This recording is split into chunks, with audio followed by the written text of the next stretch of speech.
Hi guys, how are you? It's Tally here. It's been a while since I've done a chatty video, but hey, I'm doing one right now.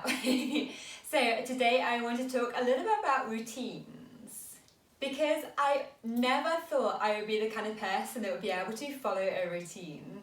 I mean, I've always loved the idea of having this structured out plan where I would just create a whole inspiring daily, weekly, monthly, yearly routine and it'd be amazing. But I always seemed to rebel against it. It got to the stage where after creating this amazing plan on the Sunday night, I probably wouldn't even glance at it ever again, let alone on the Monday morning. So I knew something needed to change. And maybe some of you can relate to that, but fortunately I found a way around this where I could make routines work for me. And if you are an organisation rebel or an Enneagram Type 7 like me, maybe you'll find that some of this information in this video are really helpful too. I'm going to break down the points into maybe 4 or 5 different categories, and yeah, let me know what resonates with you the most. So first up, I banned the word discipline and replaced it with devotion. Because all these words like I should or I must or I'm supposed to, they just have so much negative connotations, I think, at least for me. And so I decided to replace them with words like I could, I want to, I get to. And this made such a big difference. Because essentially you're choosing to do something, you're choosing to devote your life to something. And this devotion, for me at least, made a massive difference. So you're devoting your life to something that inspires you, that lights you up. And so, for example, I know a lot of my private yoga clients used to struggle with the idea of having a morning practice or a regular daily practice, because they felt like they should do an hour of yoga every single day, or they should show up every single day, or they should be doing it. But instead help them see that actually this is something we get to do, we choose to do. It's something that really lights them up. They're passionate about their yoga practice and they want to be able to do it. So I really, again, using yoga as an example, I really love the idea that it doesn't have to be an hour of yoga practice every day. You can show up and take 5 breaths on your mat, as I always say, or just doing 10 rounds of cat-cow breaths, or 20 minutes, 30 minutes, whatever makes you feel good. So I think we can take this whole mindset into any of our things that we want to integrate into our routine. It doesn't have to be yoga, maybe it's meditation, journaling, getting up and, I don't know, whatever it is that makes you, that I don't know, whatever it is that you want to integrate into your routine. So just knowing that you get to choose this, it's not that you have to do something, it may change the language around it, so you're actually choosing to do it, it lights you up, you're excited by it. This made a massive difference for me in various things that I wanted to integrate into my life. For me, my morning routine used to be wake up, check my phone, get vortexed into this massive wormhole of social media and emails and checking my diary and trying to do everything from the very second I woke up. And this made my head just so full of knowledge and information and just all this stuff that gets thrown at us that we don't even need. So yeah, all this useless information that we're just absorbing, and in the morning we're like a sponge, right? We just absorb everything and that changes the rest of our day. So for me, I decided not to check my phone for the first 2 hours of every day. This actually was easier than I thought it would be. Yeah, I decided to spend the first 2 hours of every day just not absorbing any of this noise. This gave me time to be quiet and to reflect on the kind of day that I wanted to have. So it was less about thinking about what everybody else is doing or saying or thinking that I'm getting from social media or whatever. And instead it gave me time to be quiet and just to reflect. And this changed my world, I swear to God. I literally just feel so much more at peace. I don't feel so stressed like you sometimes do in the morning. I'm just has made such a big difference to me. So if you feel like you get sucked into this whole massive internet whirlpool vortex, whatever you want to call it, wormhole, of consuming all this information, then I really suggest that you try and do the same. Like, if you can manage 2 hours in the morning without checking social media, do it. It changed my life, and I wanted to change yours too. It just frees up so much of your time and so much of your headspace, so you can really start to decide what you want to do that day for you, not about what you think everybody else is doing.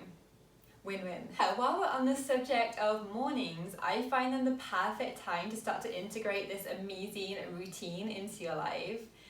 Because some mornings I'm up before 5. Other days I don't need to leave the house before 11. And so for me, I have to find a way that's going to kind of be, it's going to be replicable every single day without me having to get up before 5 a.m. every single day. For me, I love the idea of picking a handful of things that you want to do in the morning. Can be 2, 3, 4, 5. I wouldn't say more than 4 really though. And trying to divide your time between doing these, as well as all your usual showering, breakfasting, getting ready, blah blah blah. So for me, my 3 major things that I love to do in the morning that change my life are yoga, meditation, and journaling, which I just can't get enough of that right now. I love journaling. So I love this kind of guideline that I got from an amazing teacher who I adore called Francesca Severo. Well, she mentioned her morning routine, which she bases around like a 20-20-20 rule, like 20 minutes of yoga, 20 minutes of meditation, 20 minutes of, I can't remember the other thing that she does, but for me, I divide that time between my 3, yoga, meditation, journaling. And yeah, so in the mornings where I don't have so much time, when I have to be at the house ASAP, I will cut that down to 10-10-10. So I have 10 minutes of each of them, and that cuts down that amount of time in half, but it still leaves me feeling amazing and ready to face my day. So yeah, in the mornings now I'm in not so much of a rush, I will do 20-20-20, and it's just amazing to be able to sit down and take that time and reflect and set myself up for an awesome day. So if you can think of a few things, again maybe 2 to 4 things that you want to integrate into your life, I really suggest you break it down like that. Make yourself an hour or half an hour, however much time you have, and split it into your however many categories you have, and really devote that time to being quiet and to doing those tasks, and they will make you feel awesome. And I should mention as well that the evenings are such an amazing time to unwind and de-stress and just relax. So if you have any time, again maybe half an hour or so, just to do some really chilled out things, maybe give yourself a massage with body oil or something, maybe you're doing some wind down yoga practice, maybe you're having a shower or bath before you get into bed, whatever it is that makes you feel good. Try and incorporate that into your evening routine, so you end up with this non-negotiable morning routine and this non-negotiable evening routine that you get to do, that you choose to do, that inspires you to be the best person that you can be. And the last couple of points I wanted to mention are a little bit more in line with getting stuff done. So tasks, again for me, I'm self-employed, I work from home when I'm not working with clients, and it can be hard. If I don't have any kind of structure whatsoever, I won't do anything. But if I give myself too much structure, like I said at the beginning, I won't do anything either. And if you can relate to that, then let me know. And I will also share with you something amazing that I found that works for me. So rather than, for example, say at 9 a.m. I'm going to do this, at 9:30 I'm going to do that, I instead give myself a weekly to-do list, or maybe a daily to-do list if I've got the whole day in front of me, which is rare. And I will basically tick things off as I go.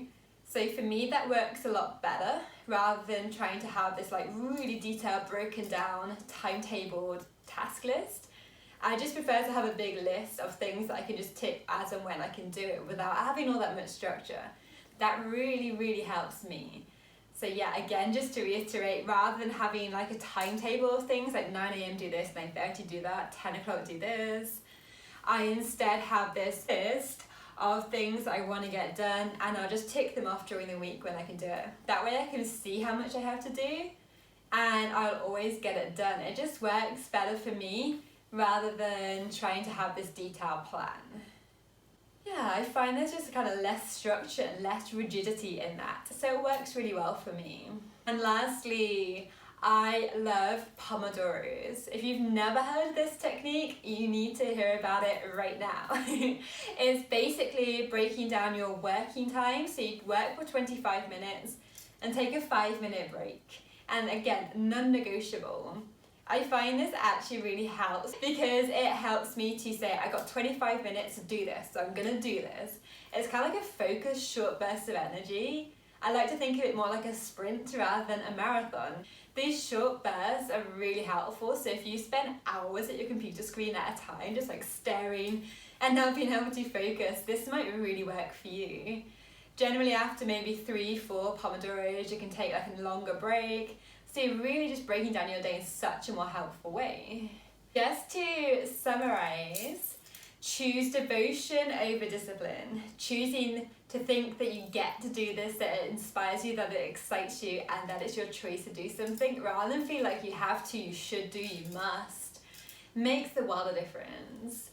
Number 2, try to take some time away from social media, or ideally all of the online world, first thing in the morning for maybe an hour or 2 if you can. Changes your life, trust me. Number 3 is try to divide some of your time into 2, 3, 4 things that really light you up in the morning. Again, for me, that's yoga, meditation, and journaling, and that makes a world of difference to my morning. I try and do 20 minutes of each, or if I don't have enough time, I do 10 minutes of each, so 10, 10, 10. Honestly, it's awesome. And then I spoke a little bit about trying to find a more creative way to manage tasks. For me, it's taking this list of things that I want to do in the week and get them done and tick them off as I go, rather than trying to schedule them into a specific time. And then lastly, Pomodoros. The whole Pomodoro technique is just amazing. 25 minutes of work, 5-minute break. Rinse and repeat. It's that simple. I hope you find this information and advice helpful, guys. I definitely know that all of these things are working so well for me just now, so hopefully they will help you too. Let me know how you get on, and if you like what you saw in this video, you can feel free to give me a thumbs up or hit subscribe if you want to see more. I'll post the links to my social media channels below as well. Have a beautiful day, guys. Bye for now.